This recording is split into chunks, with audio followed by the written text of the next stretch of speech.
Hello, everyone. Welcome to Meade County Catholic Radio Talk Show Discussions on WLHN 95.3, broadcasting from Brandenburg, Kentucky. I'm Deacon Greg Bevan. How often are we shocked? Almost daily, when we read the newspapers or see reported on TV or social media that yet another senseless crime has taken place. Our family is torn apart by the effect of various addictions.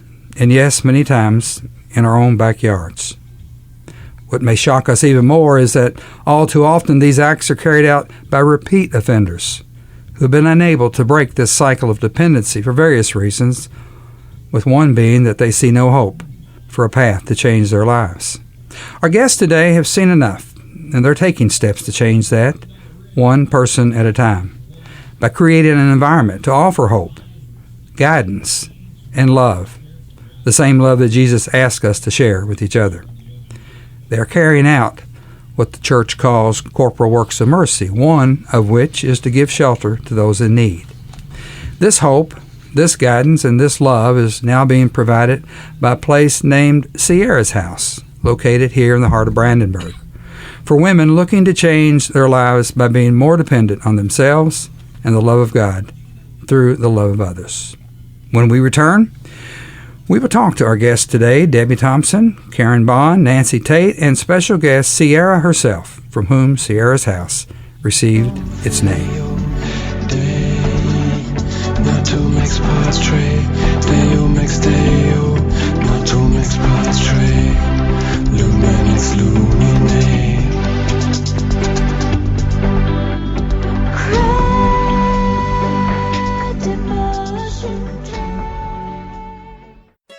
Not many people have a building named after them, especially a young, quiet teenage girl, suffering from the recent loss of her addicted mother. But our story today uncovers exactly that. 3 adult women with a passion to make a difference in the lives of current and future moms addicted to drugs. We're so touched by the courage of this young teenage girl, who was called by God to share her pain with mothers who still have the time to change, so that their children would not have to suffer the loss of their mother too.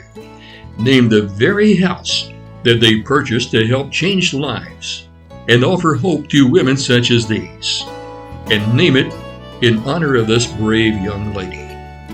We would like to thank Doug and Karen Stiff, Deacon Dean and Susan Sears, Lena Goodwin, Todd and Jennifer Shelton, Deacon Mike and Debbie Jones, Tom and Karen Beanock, John and Allison Bevan, Dr. John and Kim DeVries, Deacon Joe and Berta Calvert, Jim and Kitty DeVries, Craig and Amy Hebert, Liz and Steve Hawkins, and Marilyn and Becky Vessels for sponsoring this show. Now, a home built on love.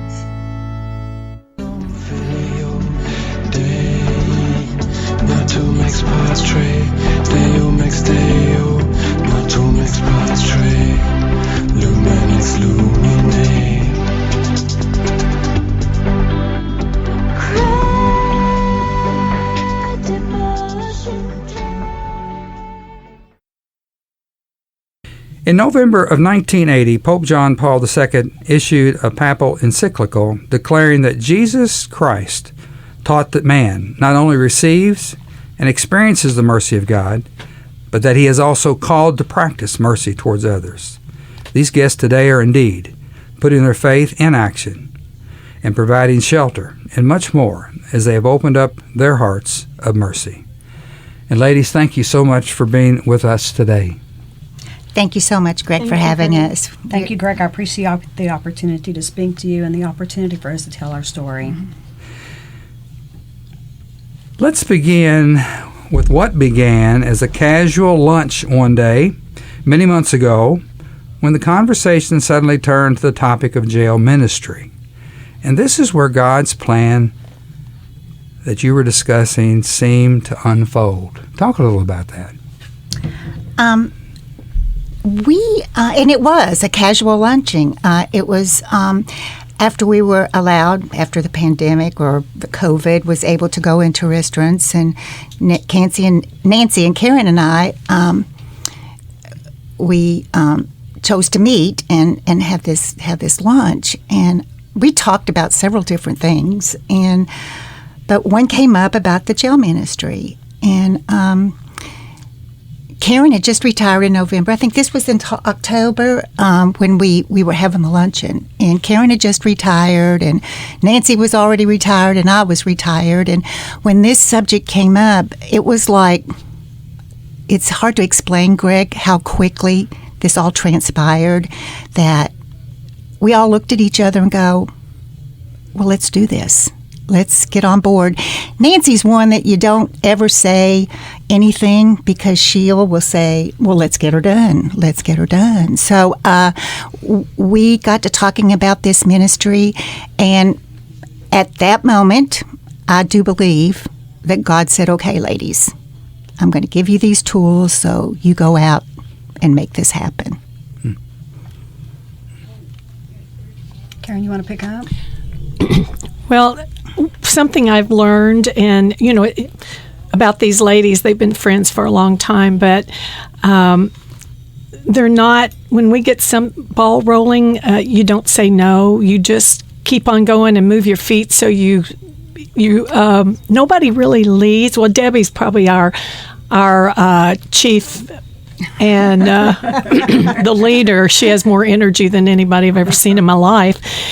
Nancy's the planner, the build the policy, build the plan of action, and then we all just jump in, and we have never had a crossword. We bring different strengths to the table, and they mesh so well. It's like you would think somebody had a plan. But it's been wonderful, and it did. It all kind of came together at that lunch, and we just started making a plan, and here we are today. Yeah, one of the things, Greg, is, as I started my role as a statesman, one of the things that so many people, including Debbie Thompson, they reached out to me and they expressed the same concerns over and over again. We've all been impacted by substance use disorder, whether it's ourselves or our husband or our children or our mother, our father, our, relatives, our neighbors. And so they asked me to when I got into a position of influence, to actually do something. And, one of the things that this group has done is that you don't have to be in a position of influence. This is a grassroots organization. This is a grassroots effort that we're involving the entire community in, and we're all have influence, and basically we all have the same passion, and that is to break the cycle, to give people a second chance, and to use whatever resources we have as a community in order to do this for our families in the future. Yeah. So it's so exciting. Yeah, very, very significant. Let's take it back a little bit to your involvement in jail ministry in different ways. And in some cases, maybe you haven't been involved in jail ministry, but you've been affected by those who have. And let's talk a little bit about that, how this has all kind of developed in your past. Well, my jail ministry began about 8 years ago. And I recall driving down 79, and I don't know actually even where I had been, but this idea popped up in my head that, I really need to do something here, and women's jail ministry popped into my head. And so I went by and talked to Tina Stahl. She was at the front office at the time, and I said, could I fill out an application? And she goes, well, sure. And so this was like, I think in October, and I filled it out, gave it to her, and it was about probably a month later. I hadn't heard anything from her, and I called her and I said, so do I get a clearance to come in? And she said, well, sure, I just haven't had time to call. And so, Greg, I don't know, or I didn't know at the time, how this ministry was going to change my life, and that it wasn't me walking through that door. It was God telling me to walk through that door. And from day one, those girls won my heart. And I think besides being married and having my kids, it's probably one of the best things I've ever done in my life. And it's been more rewarding for me than I could ever give back to those girls sitting in that jail.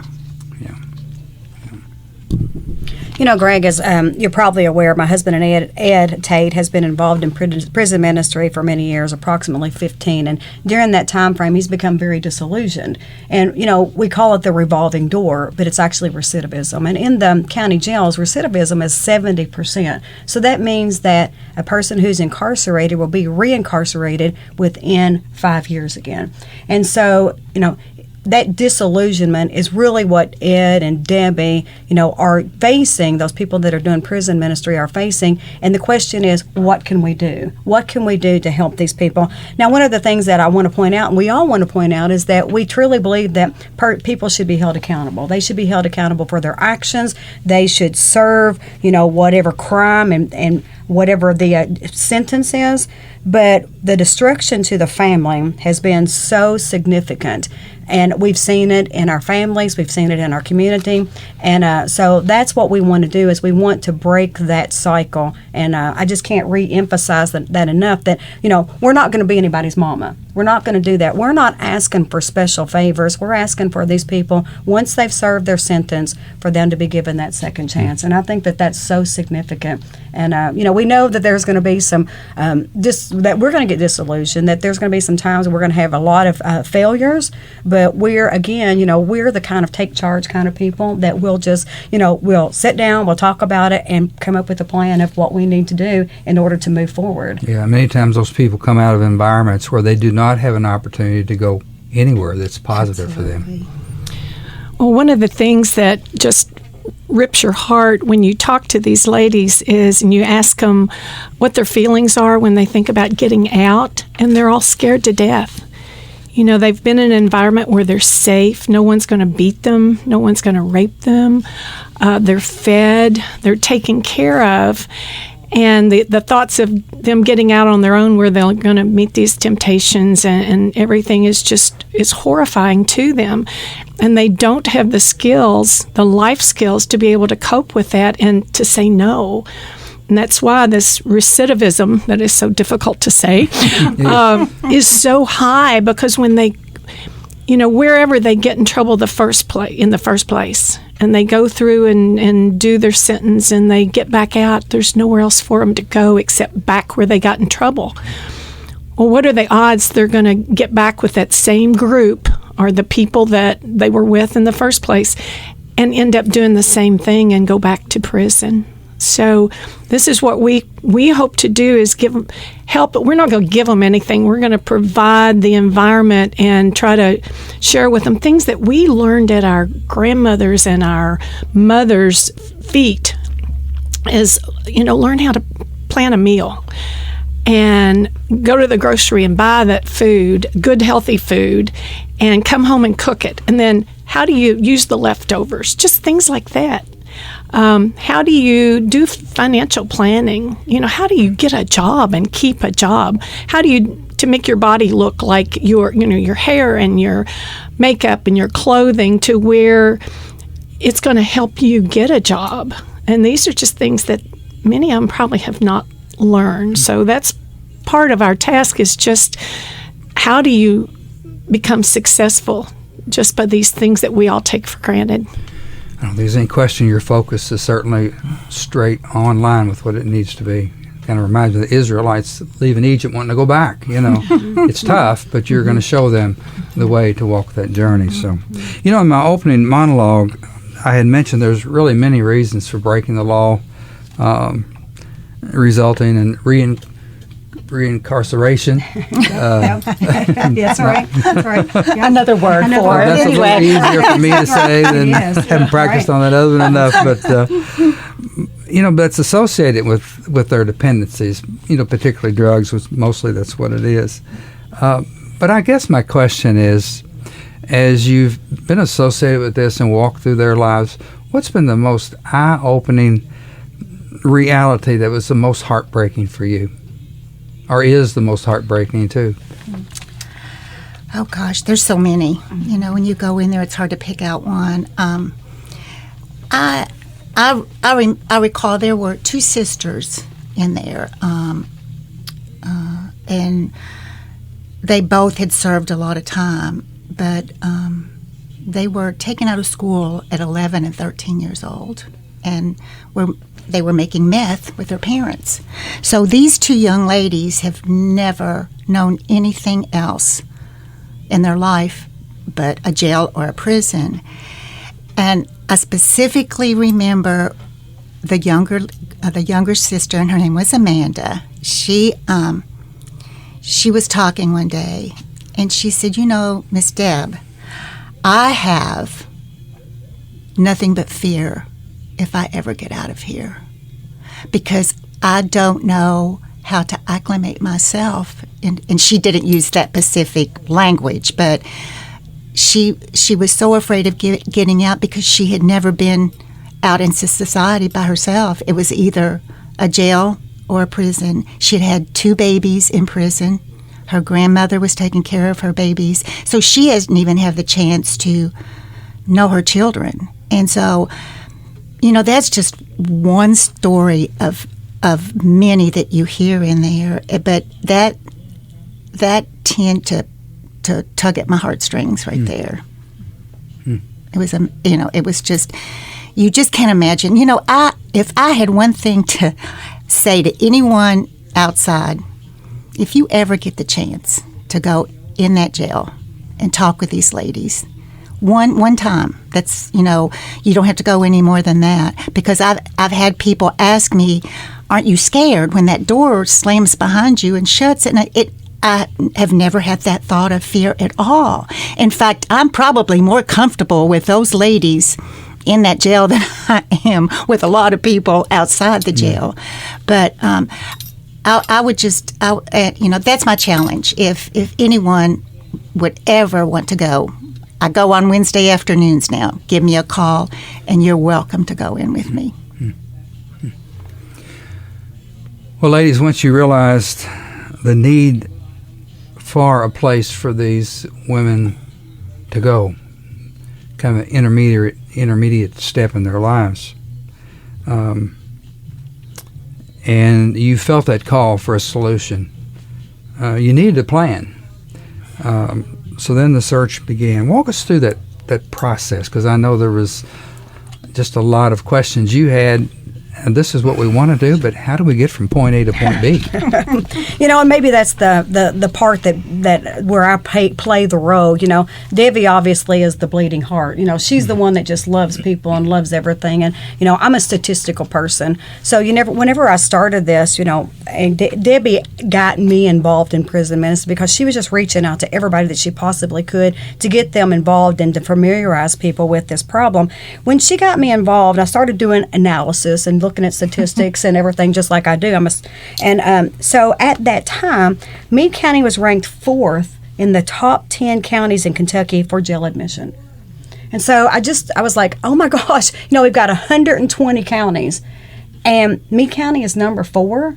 That's astounding, and it's no reflection to to anybody that's in the process, the judicial process. It's what is going on in our neighborhood. So what I did was I reached out to Kentucky Justice Cabinet Secretary John Tilley, and we started talking about it. And I asked him, and what can we do? And he asked Debbie and I. We actually started working with some of his people because he asked us to come up with a model that could be used across the state that could help with recidivism, especially with women. And so, because there's plenty of shelters for men, but there's so few for women. And so we've gone all the way to Florida. I mean, we've looked at several facilities. We've looked at them specifically. We've looked at them online. We've talked to people. And what we did is we're trying to pull up the best in class. Anything that we saw that we liked, we just started grabbing at it and trying to recall and memorize. And, if this happens, when this happens, what are we going to do? And so it's taken several years to get to this point. As Debbie said, not only, we've got busy lives where, COVID has hit and knocked out a lot of our opportunities. I think the thing that hits me too is that, even in July of this year, there was a study that was done, and it stated that the Kentuckians, that we spend approximately 15% of our total budget on jail expenses. And Meade County, again, was noted as one of the county jails that had the greatest jail population reduction. And it was like, well, what's going on now?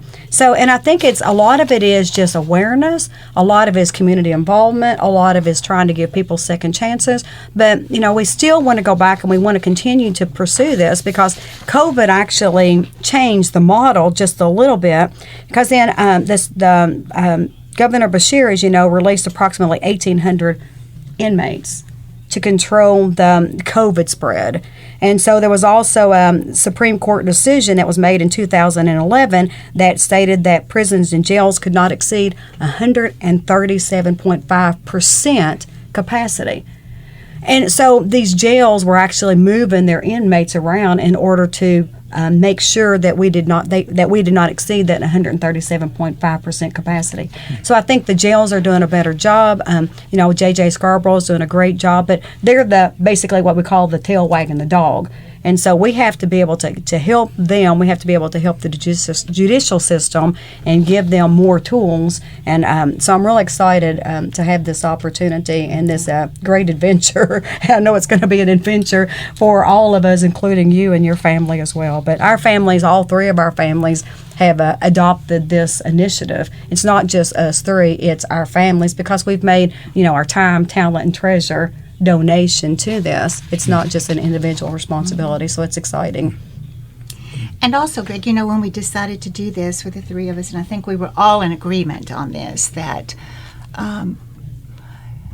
that we wouldn't ask for state and federal aid because we wanted this to be our facility, our faith-based facility, and I keep saying the community, but in order to get it started, it was the three of us, and we want to talk about God, and this is our sole purpose of this facility is God and work, and then you put those two things together, and I don't see anything stopping you from being a successful young lady coming out of our facility. And Karen, obviously you saw the need, and you looked at ways to solve it, but still, somebody had to sign the note. And maybe you can talk a little bit about that. You ladies put your careers, your finances on the line, so to speak. Yes, we fondly nicknamed the project our money pit. But again, our community is, I can't imagine living anywhere else. This community is so behind us. We all three happen to be faithful Catholics and go to St. John the Apostle.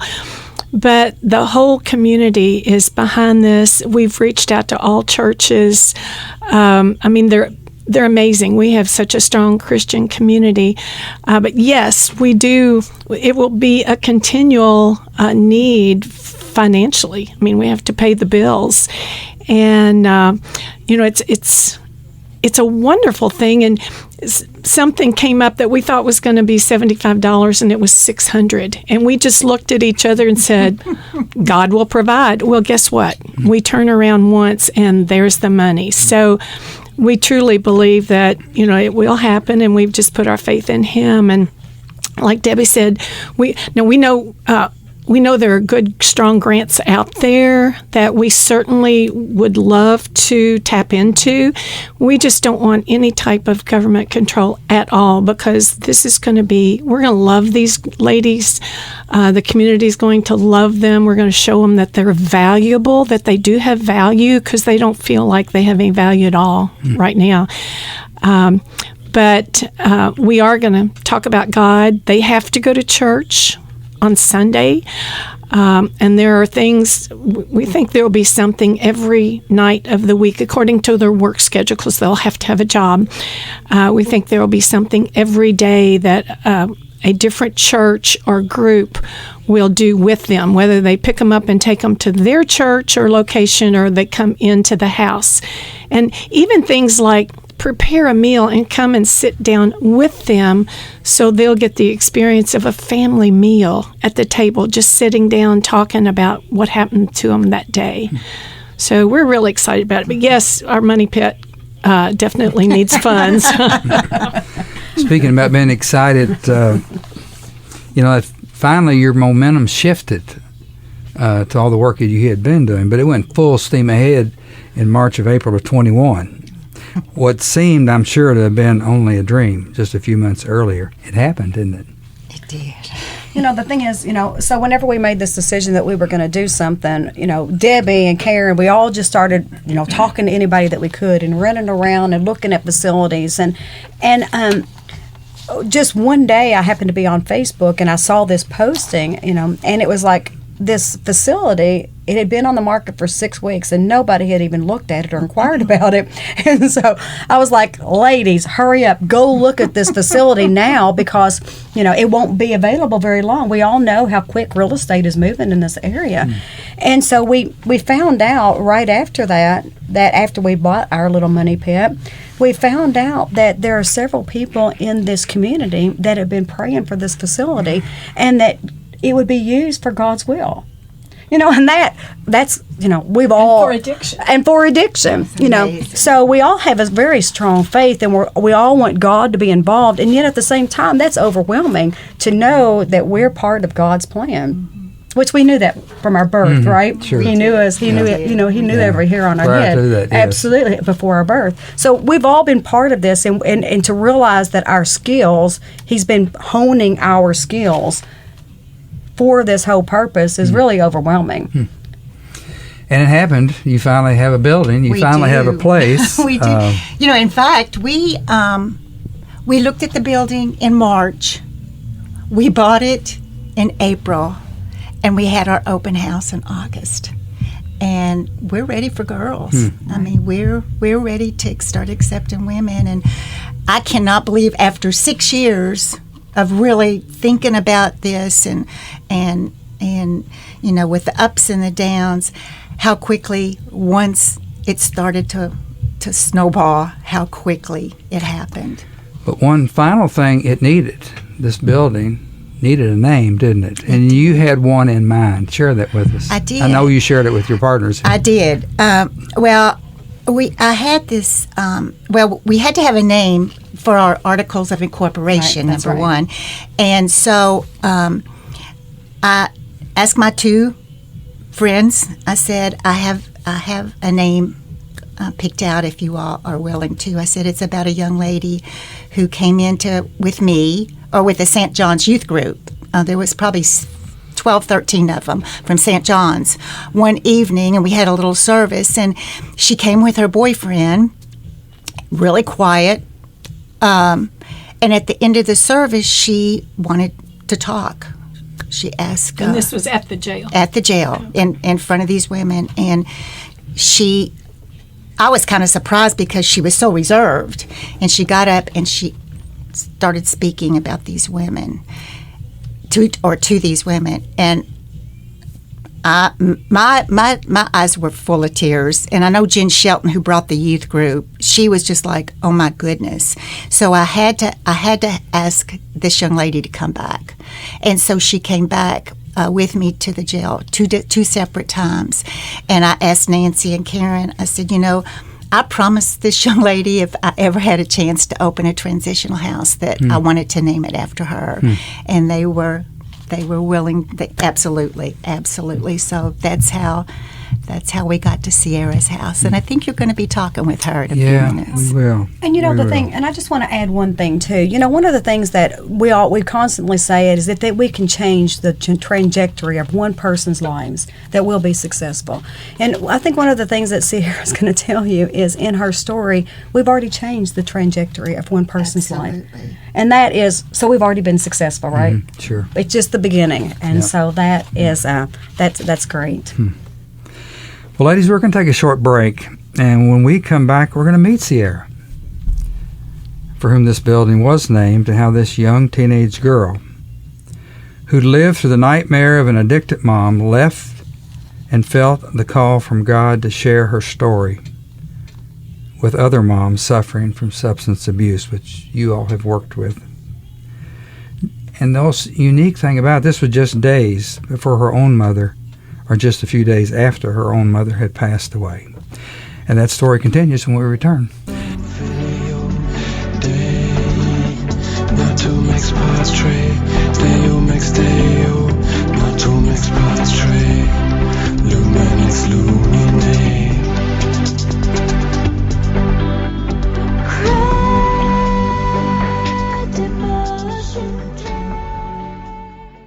We hear in Romans 8 verses 28, we know that all things work for the good of those who love God. How would a young, broken-hearted teenage girl, reeling from the loss of her mother from the effects of addiction, ever envision that her pain and the pain of other mothers suffering from the separation of their children by their prison incarceration ever come together to help each other? But with God, all things are possible. And that's how our story continues. Not to max past trade. Deo max Deo, not to max past trade. Luminix Lumine.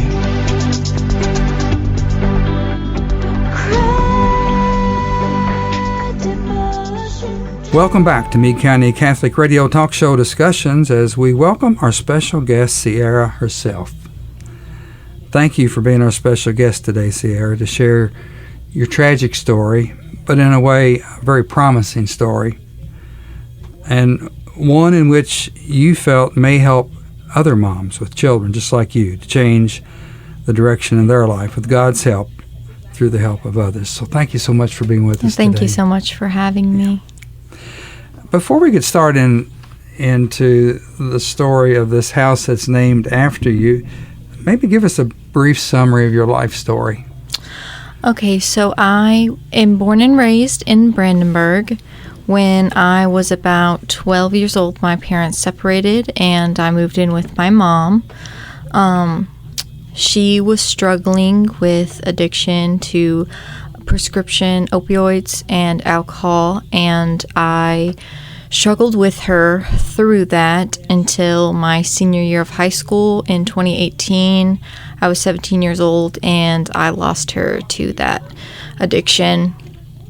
I graduated in 2018 and went on to Murray State, where I am now going to graduate in December with my bachelor's degree in public relations. Congratulations. Thank you. Congratulations. Now I know why they named the house after you.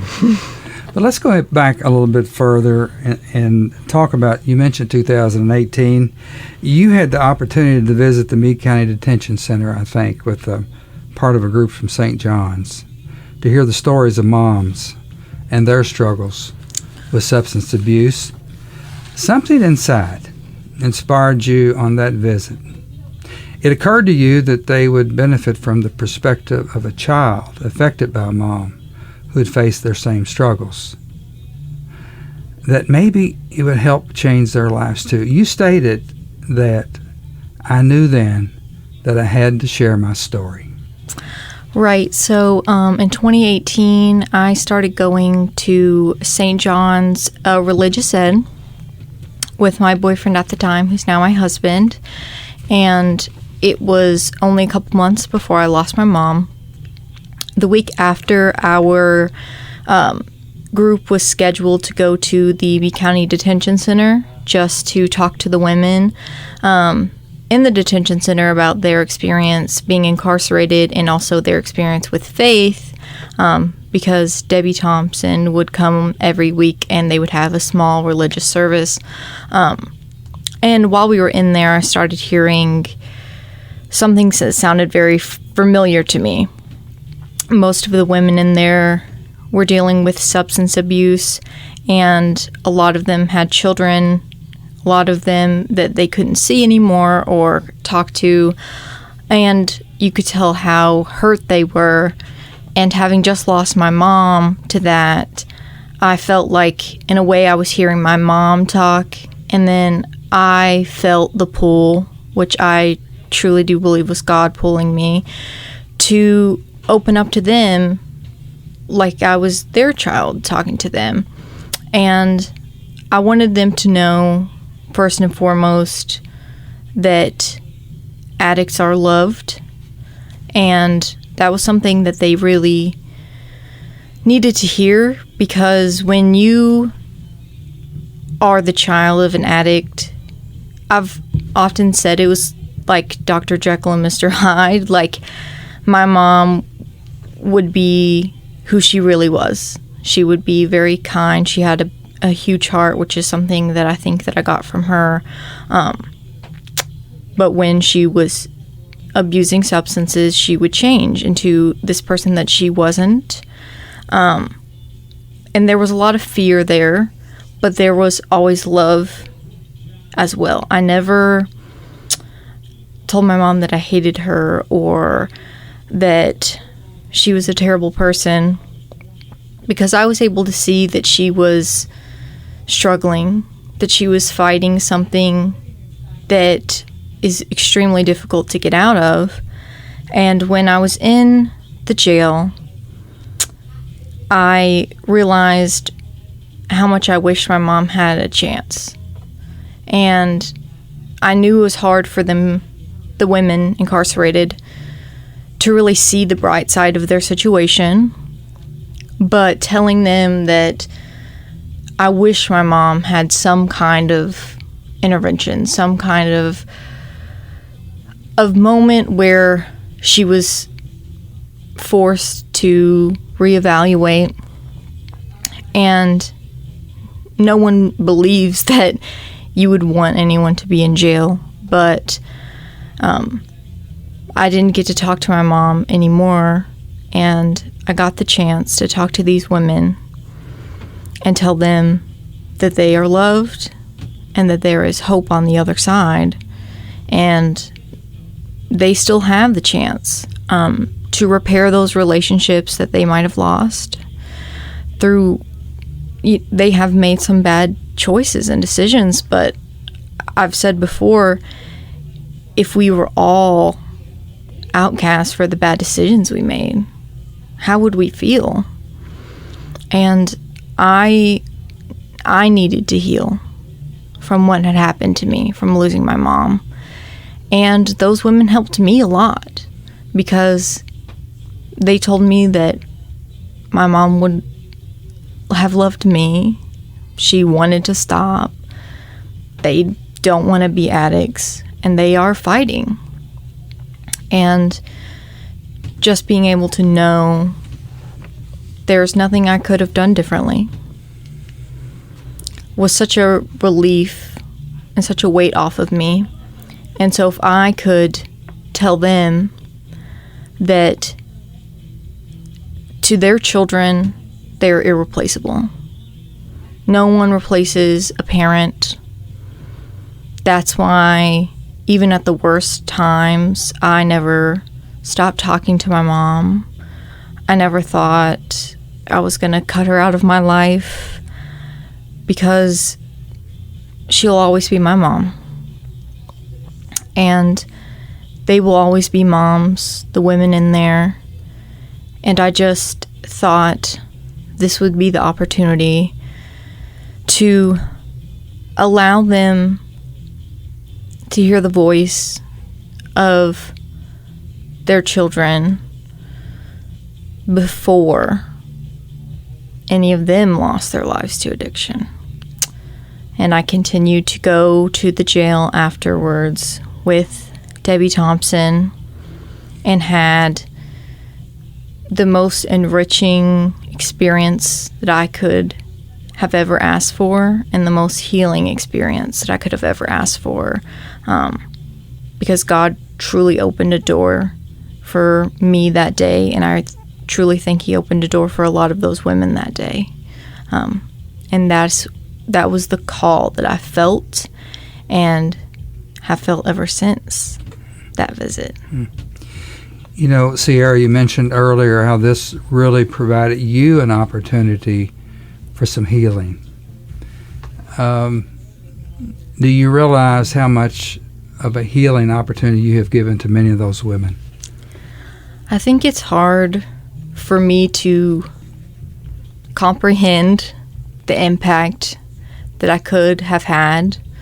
A lot of them talked to me personally, hugged me, wrote me letters, and I was able to see in those moments that I was providing something that had probably been missing for a while. But I think it's hard for a lot of people, including myself, to give yourself a pat on the back, because I never was doing it for recognition or to make myself feel good. I was just doing it because I felt the Holy Spirit working, and I decided to let it take me instead of closing myself off, instead of shutting myself down. I knew in that moment that this was a learning experience and also a teaching experience, and the vulnerability that the women have showed certainly has shown me that I have made an impact, even though sometimes it's hard for me to give myself credit. Well, you know, and I'm sure you've thought about that some, your story's not over. You have a long ways to go in life, but it's going to live on through the good that's been offered through this house that's named after you. Probably be more houses, we hope. Yes. I hope they'll build a village, call it the Ciara's Village. But how does that make you feel, and how does the dedication and the work of people like Debbie and Karen and Nancy and many others, how much hope does that give you for the future? Well, I've said before that this entire experience has shown me how miracles are still happening, how much God is working in our lives in small ways, and sometimes those end up in a huge way that is all a part of His plan of a bigger picture. When I first started going to the jail, Debbie told me she'd always wanted somewhere for the women to go when they were let out, because they were stuck in a cycle of just getting out and using again and going back to jail. And she wanted to break the cycle, which was something I was so passionate about, because that was a decision I had to make to break the cycle of generational addiction in my family. And she told me this was her passion project, but it was just a concept. But after we visited together, she said, if I ever get to do this, I'm going to name it after you. At the time, I thought that was a passing comment of something nice she was saying. And then in February, I got a call from her asking if I was okay with the name being Ciara's house. And even then, it didn't sink in. I was like, of course, that would be the biggest honor. Only for me to come home in July and see my name on a physical place that is going to house women. And to say that I'm overwhelmed is an understatement. But the credit all does go to Karen and Nancy and Debbie, who put in the groundwork and really took a chance. And they have let God lead their path. And it was a risk that they took, but they put in the work.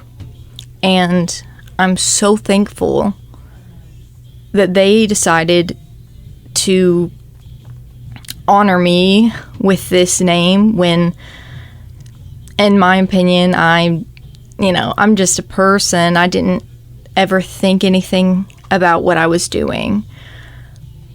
But their work is so inspiring. It makes you want to be a better follower of Christ. And the amount of support that we have gotten from this community is so inspiring and has left me in awe. The amount of people who have personally reached out to me to tell their own stories, whereas before they felt scared that they would be judged, or that, you know, there would be a stigma around what had happened to them with their families or themselves. And the donations that we've gotten, the prayers that we have gotten, is all proof that sometimes you just have to let God work. And I truly believe that if you give it to God, it is going to work out. And the house existing is all from the power of prayer and us allowing God to work in our lives instead of trying to push him out and trying to control things that we can't control. I sincerely have not been able to comprehend this monumentous occasion. When I saw the house, I burst into tears. Seeing the yard sale that we had and all of the donations, all of the people that came and just came up to me to thank me, teachers that I've had in high school, formerly incarcerated women, people who have lost their children or parents to addiction, that all feel like because I opened up that we can make the entire community a better place. So many people are offering help in so many different areas, and we're not turning anyone away. We're going to use everyone's skills that they have. And I told Nancy and Karen and Debbie that I don't think my faith can ever be shaken again, because when I was at an impasse where I could have lost my faith and I chose to instead lean into it, I got the greatest gift in return. And it is proof that sometimes when you have nothing else, faith is enough. And those women are proof that when you have nothing else, faith is enough. Because when they're inside of those walls, that's all they have. But their relationship with God is some of the strongest I've ever seen, because they have given it all to him.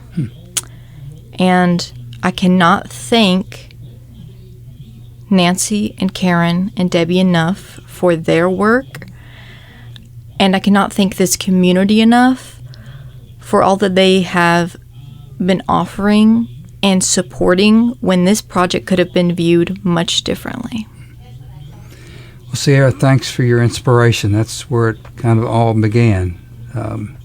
Real quickly, before we leave, give us a little snapshot of where Ciara will be 10 or 15 years from now. What's the future hold for you? Well, of course, I'm not sure, but because of this experience, I feel a calling to continue to work in the nonprofit sector.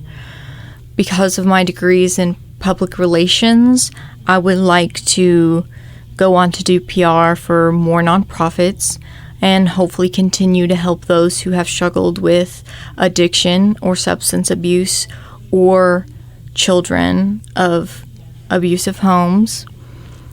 And God willing, I will have a family with my husband, and we get to teach our kids that their grandma did not leave this world in vain, and that she is proof, and I am proof, that addiction doesn't mean you're a bad person, and that you can break the cycle, and you can always rely on God. Well, Ciara, thank you so much for sharing your story with us today and be such an inspiration for the house that's named after you and our whole community. And that will that message that you will share, and we wish you the best in your future endeavors. And we hope you have a great big family. Yes, and, thank you. That they bring a lot of love to you. So thank you so much for being with us today. Thank you so much for having me. And that's it for our discussions show today. Thank you for listening. And thanks for our guests today, Debbie Thompson, Karen Bonn, Nancy Tate, and our special guest, Ciara. May God bless you and the work that you are all doing and continue to do by giving hope to those who feel hopeless. For Meade County Catholic Radio 95.3, broadcasting from Brandenburg, Kentucky, I'm Deacon Greg Bevan. May God bless you all. Not to make spots trade.